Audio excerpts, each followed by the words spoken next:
ಪ್ರೀತಿಯ ಗೆಳೆಯರೇ, ಕಳೆದ ವಿಡಿಯೋದಲ್ಲಿ ಸೆಲ್ಫ್ ಡಿಸಿಪ್ಲಿನ್ ಇದರ ಪ್ರಾಧಾನ್ಯತೆ ಏನು, ಇದರ ಮಹತ್ವ ಏನು ಎಂಬ ವಿಷಯದಲ್ಲಿ ಸವಿಸ್ತಾರವಾಗಿ ಒಂದು ವಿಡಿಯೋವನ್ನು ನಾನು ಮಾಡಿದ್ದೆ.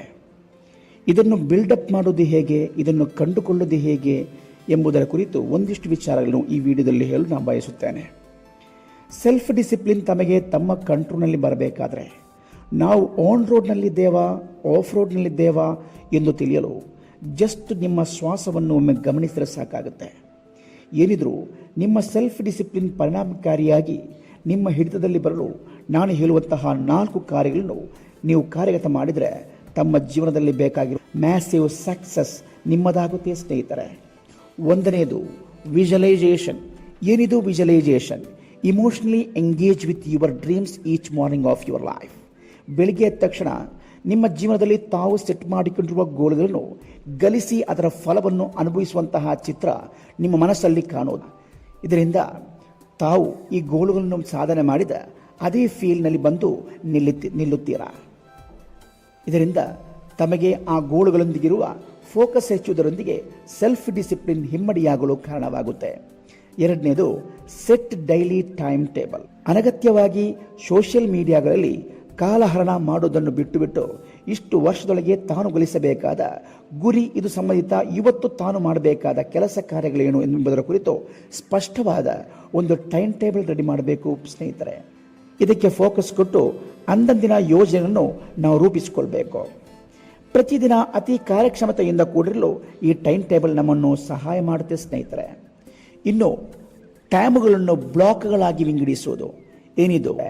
ನಮ್ಮ ಜೀವನದಲ್ಲಿ ಆಕ್ಟಿವ್ ಟೈಮ್ ಎಂಬುದು ಇರುತ್ತೆ. ಈ ಆಕ್ಟಿವ್ ಟೈಮ್ ಎಂದರೇನು?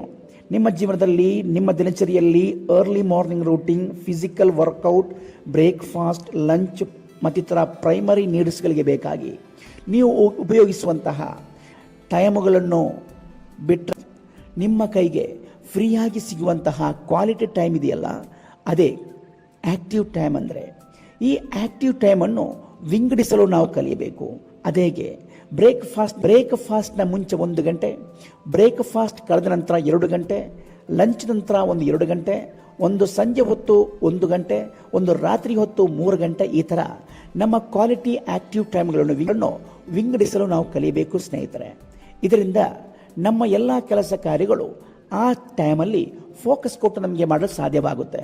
ಆದರೆ ಈ ಟೈಮಲ್ಲಿ ಯಾವುದೇ ಕಾರಣಕ್ಕೂ ನಿಮ್ಮ ಗೋಲು ಸಂಬಂಧಿತ ಕಾರ್ಯಗಳಿಂದ ನಿಮ್ಮ ಮನಸ್ಸನ್ನು ಡೈವರ್ಟ್ ಮಾಡುವಂತಹ ಯಾವುದೇ ಆ್ಯಕ್ಷನ್ಗಳು, ಯಾವುದೇ ಆಬ್ಜೆಕ್ಟ್ಗಳು, ಯಾವುದೇ ಸಬ್ಜೆಕ್ಟ್ಗಳು ಆ ಸಂದರ್ಭದಲ್ಲಿ ಬರಬಾರದು ಪ್ರೀತಿಯ ಸಹೋದರರೇ. Walking early morning.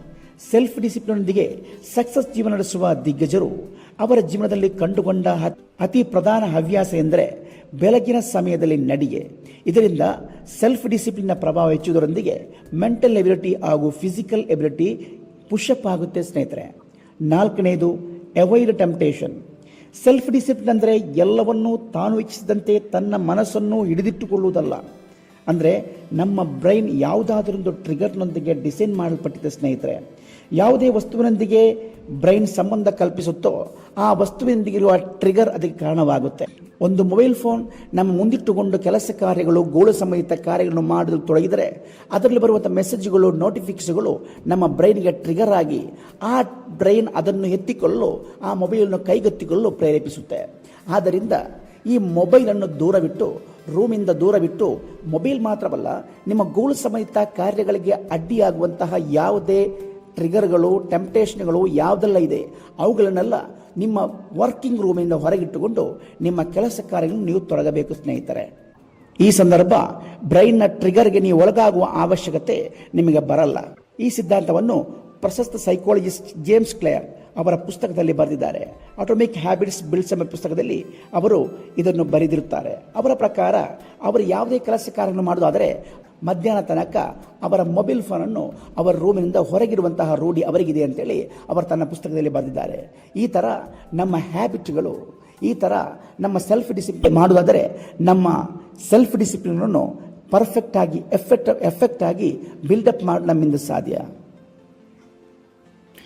ಇಂತಹ ಜೀವನದಲ್ಲಿ ಬದಲಾವಣೆ ತರಲು ಉಪಯುಕ್ತವಾದಂತಹ ವಿಡಿಯೋಗಳಿಗೆ ನಮ್ಮ ಈ ಚಾನಲ್ ಸಬ್ಸ್ಕ್ರೈಬ್ ಮಾಡಿ. ನಿರಂತರ ನಾವು ಮಾಡುವ ಎಲ್ಲ ವಿಡಿಯೋಗಳು ನೋಟಿಫಿಕೇಶನ್ ಮೂಲಕ ಲಭಿಸಲು ಬೆಲ್ ಐಕನ್ ಒತ್ತಿ. ಎಲ್ಲರಿಗೂ ಶುಭ ದಿನ.